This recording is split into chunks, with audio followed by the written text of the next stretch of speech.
오늘 말씀은 스가랴서 5장 1절에서 11절까지입니다. 내가 다시 눈을 들어 본즉 날아가는 두루마리가 있더라. 그가 내게 묻되 내가 무엇을 보느냐 하기로 내가 대답하되 날아가는 두루마리를 보나이다. 그 길이가 20규빗이요 너비가 10규빗이니이다. 그가 내게 이르되 이는 온 땅 위에 내리는 저주라.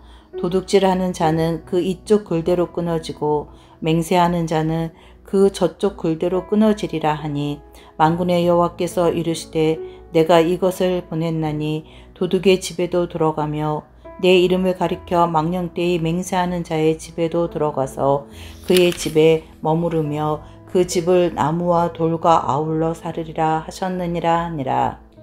내게 말하던 천사가 나와서 내게 이르되 너는 눈을 들어 나오는 이것이 무엇인가 보라 하기로 내가 묻되 이것이 무엇이니까 하니 그가 이르되 나오는 이것이 에바이니라 하시고 또 이르되 온 땅에서 그들의 모양이 이러하니라. 이 에바 가운데에는 한 여인이 앉았느니라 하니 그때 둥근 납 한 조각이 들리더라. 그가 이르되 이는 악이라 하고 그 여인을 에바 속으로 던져놓고 납 조각을 에바 아귀 위에 던져 덮더라.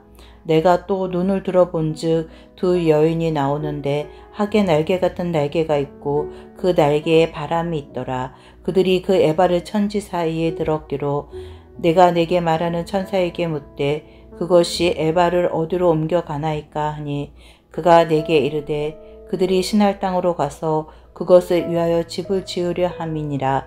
준공되면 그것이 제 처소에 머물게 되리라 하더라.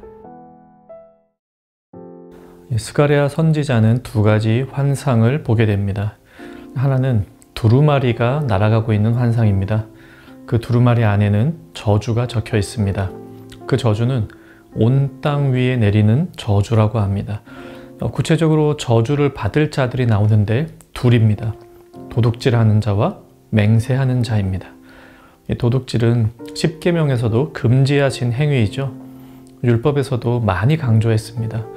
이 도둑질은 누군가의 물건을 훔치는 행위이기도 하면서 동시에 마땅히 주어야 할 것을 주지 않는 행위 역시도 도둑질에 해당합니다. 그래서 말라기서에서 보면 하나님께 마땅히 드려야 할 헌물을 드리지 않은 것에 대해 사람이 어찌 하나님의 것을 도둑질하겠느냐라고 직설적으로 말씀하십니다. 또한 로마서 13장 9절에서는 간음하지 말라, 살인하지 말라, 도둑질하지 말라, 탐내지 말라 한 것과 그 외에 다른 계명이 있을지라도 내 이웃을 내 자신과 같이 사랑하라 하신 그 말씀 가운데 다 들었느니라 라고 하십니다. 단지 남의 물건을 훔치지 않은 행위뿐 아니라 남의 물건에 대한 탐심마저도 도둑질하지 말라고 하신 하나님의 말씀을 어기는 것입니다.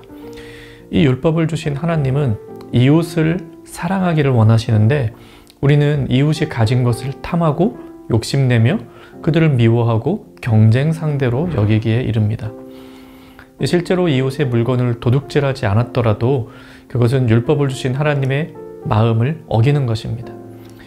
예수님께서는 율법을 해설해 주시면서 율법의 완성은 곧 사랑이라고 하셨습니다. 우리는 도둑질하지 말라는 계명을 스스로의 힘으로 온전히 지켜내기가 참 어렵죠. 스가랴 선지자는 도둑질하는 자에게 저주가 임한다는 환상을 보고 있는데요. 우리가 바로 그런 저주를 받을 자입니다. 또 맹세는 어떻습니까?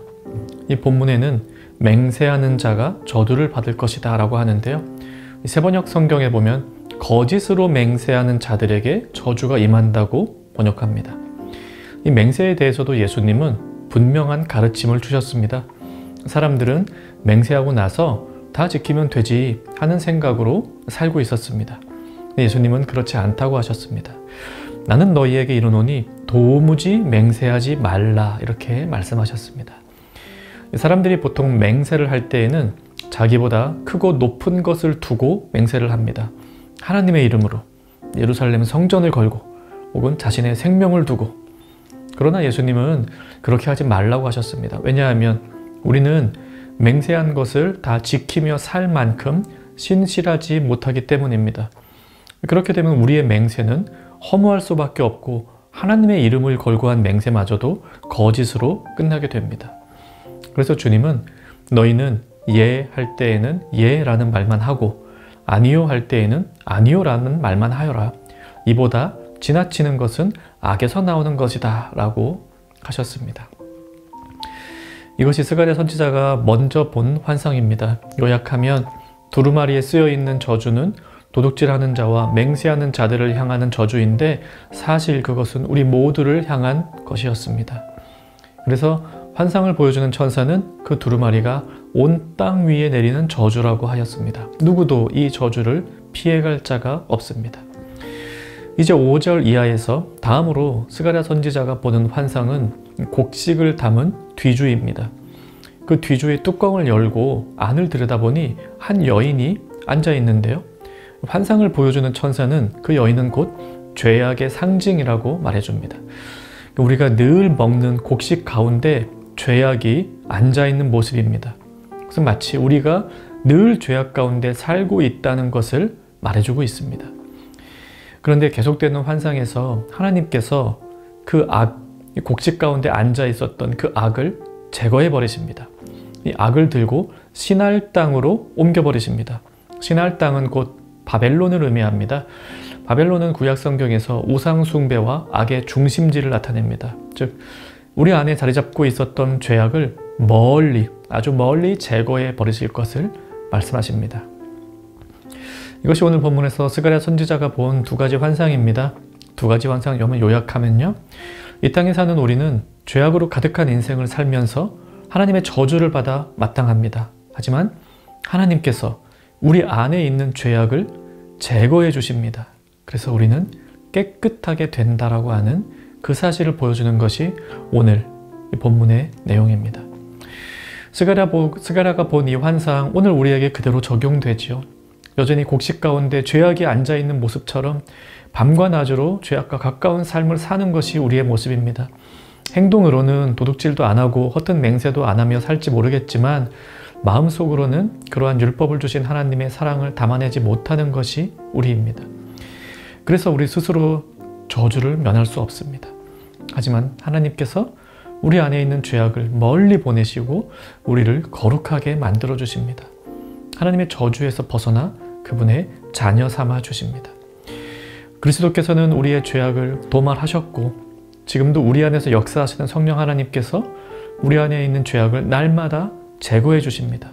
그래서 우리를 더욱 정결하게 만들어주고 계십니다. 우리는 성령 하나님 의지하여 정결한 마음 달라고 기도하고 또한 죄악을 멀리하는 생활을 하도록 해야 하겠습니다. 오늘 본문 생각하며 같이 기도합시다. 먼저는요. 죄악을 멀리하게 하옵소서 이렇게 기도하시고요. 죄악을 멀리하게 하시는 성령 하나님을 더욱 의지하게 하옵소서. 오늘 하루 죄에서 멀어지는 삶을 살아내는 청년가족 되시기를 바랍니다.